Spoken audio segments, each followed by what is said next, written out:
Hello friends, स्वागत है आपका मेरे यूट्यूब चैनल पे। तो इस वीडियो में बात करने वाले हैं आईटी सेक्टर की। मनी कंट्रोल में एक रिसर्च आया। देखिए, मैंने प्रो सब्सक्रिप्शन ले रखा है मनी कंट्रोल का, इकोनॉमिक टाइम्स का, इंडिया टाइम्स का, कई सारे मैंने प्रो सब्सक्रिप्शन ले रखे हैं। देखिए, जो लोग मुझे जानते हैं उन लोगों के पहले से पता है कि मैं आईटी सेक्टर को लेकर के बहुत ज़्यादा बुलिश हूँ। मैंने एक साल से लगातार यही कहा है कि आईटी सेक्टर को आप ज़रूर नज़र में रखिए, इसे नज़रअंदाज नहीं करेंगे। लेकिन इस पे एक सवाल उठ गया है मनी कंट्रोल के आर्टिकल से। आर्टिकल मैंने पूरा पढ़ा है, मैंने उसकी ब्रीफ आपको बताऊंगा और आपको बताऊंगा कि क्यों आपको केवल आईटी में लार्ज कैप स्टॉक्स पर ही खरीदारी करनी चाहिए। तो स्वागत है आपका मेरे यूट्यूब चैनल पे। अगर फर्स्ट टाइम चैनल पे विजिट कर रहे हैं तो चैनल को जरूर सब्सक्राइब कीजिएगा और बेल आइकन को तो जरूर प्रेस कीजिए, ताकि जैसे कोई नया वीडियो अपलोड करूँ तो उसकी नोटिफिकेशन आपको आ जाए। देखिए, आईटी सेक्टर पिछले कई सालों से लगातार सबसे ज़्यादा रिटर्न देने वाला सेक्टर है और आईटी के जो स्टॉक्स होते हैं उनमें ज़्यादा इमर्जिंग सिचुएशन दिखाई देती है अभी करंट मार्केट सिचुएशन को देखते हुए। देखिए, हम शुरुआत करते हैं अपनी बात की। ये क्वेश्चन मार्क सा क्रिएट किया गया है लार्ज कैप कंपनीज के लिए in comparison to mid cap stocks in IT sector. तो यहाँ पर आप देखिएगा, ये सवाल पूछा जा रहा है। देखिए, रिसर्च बहुत ही शानदार है। सारा कुछ मेरे अकेले के लिए कर पाना संभव नहीं है। मनी कंट्रोल एक बहुत ही अच्छी साइट है। ये कोई प्रमोशन वीडियो नहीं है। आप किसी भी साइट का प्रो सब्सक्रिप्शन ले सकते हैं। आपके पास टिकर टेप है, आपके पास इंडिया टाइम्स है, आपके पास इकोनॉमिक टाइम्स है, बहुत सारे आपके पास प्रो सब्सक्रिप्शन लेने के लिए। लेकिन पर्सनली जो मैंने इतने सालों में फील किया है वो यही है कि मुझे मनी कंट्रोल इन सब में से बेहतर लगता है, क्योंकि इसमें प्रो सेक्शन पे लगातार न्यूज़ छपती रहती हैं, रिसर्च आर्टिकल छपते रहते हैं, जिन पर मैं नज़र गड़ा के रखता हूँ, कहीं कोई आर्टिकल मिस ना हो। और जैसे ही कोई आपके लिए अच्छा सा रिसर्च रिपोर्ट आता है तो मैं उसके साथ आपके सामने ज़रूर लेकर के आता हूँ। तो यहाँ देखिए, सवाल क्या पूछा जा रहा है, why investors should seriously look at large cap IT stocks not even in mid cap stocks. क्योंकि मिड कैप स्टॉक्स में जो लोग आईटी सेक्टर में बहुत सालों से निवेश कर रहे हैं उन्हें पता है कि कोफोर्ज है और बहुत सारे ऐसे स्टॉक्स हैं, जैसे कि आपका नज़ारा टेक्नोलॉजीज़ है। Mid cap small cap stocks में जितने भी हैं अच्छे रिटर्न्स दे चुके हैं, लेकिन अभी कंपेरिजन किया जाए पी रेशियो के मुकाबले में तो बहुत बड़ा सवाल है यहाँ पर। देखिए, पहले तो की पॉइंट्स हैं इस आर्टिकल के जो मैं आपको दिखा रहा हूँ। IT index has outperformed the benchmark by a wide margin. IT sector got rerated, momentum should sustain. इन्होंने ये भी कहा है कि मोमेंटम शुड सस्टेन, यानी यहाँ से गिरावट आईटी सेक्टर में नहीं दिखाई देती।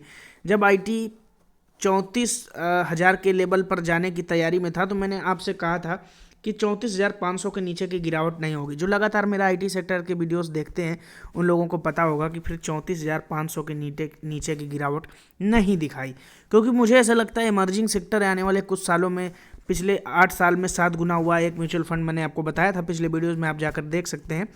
फिलहाल यहाँ पर रिसर्च रिपोर्ट में आगे बढ़ते हैं। More nimble footed mid size players have out perform huge valuation gap between large cap and mid cap IT stocks. तो ये हमारे रिसर्च रिपोर्ट का मेरे लिए सबसे की पॉइंट है जिस पर मैं आज आपको फोकस करने वाला हूँ। बाकी सारे पॉइंट आप यहाँ पर इग्नोर कर सकते हैं, लेकिन ये एक ऐसा पॉइंट है पी रेशियो जिसे आप इग्नोर नहीं कर सकते हैं। यहाँ पर आप देखिए, in line with the global trend Indian technology companies to had a dream run from the March 2020 lows, यानी कि मार्च 2020 का जो लो बना था वहाँ से बहुत ड्रीम रन हुई है। While India benchmark index Nifty has rallied 134%, the IT index has surge 204%। यानी 2020 मार्च कोरोना की गिरावट के जो लो था वहाँ से जो आईटी सेक्टर है वो 204% बढ़ा है, जबकि निफ्टी 134%, यानी निफ्टी को बीट कर रहा है। मैंने आपको कई बार कहा है कि आईटी सेक्टर का म्यूचुअल फंड कोई भी उठा सकते हैं। वीडियो के अंत में एक अच्छे म्यूचुअल फंड का नाम भी बताऊंगा। देखिए, in the past 1 year overall IT index delivered return 72%, the mid cap IT stocks zoomed outperforming the large cap peers like Infosys, TCS, Wipro, HCL, Tech Mahindra by a wide margin. यानी mid cap stocks ने बहुत ही अच्छे returns दिए in comparison to large cap stocks.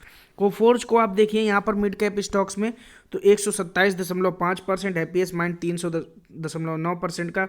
इस तरीके से compare किया जाए, एचसीएल ने मात्र 57.8%, Infosys 58.5%, Larsen and turbo 116%, mind 206%, persistent system 202%, Tata consultancy services यानी TCS 42.3%, बट मेरा फेवरेट स्टॉक है। उसके बाद टेक महिंद्रा 7.4%, विप्रो 91.8%, जेंसर टेक्नोलॉजीज 142%।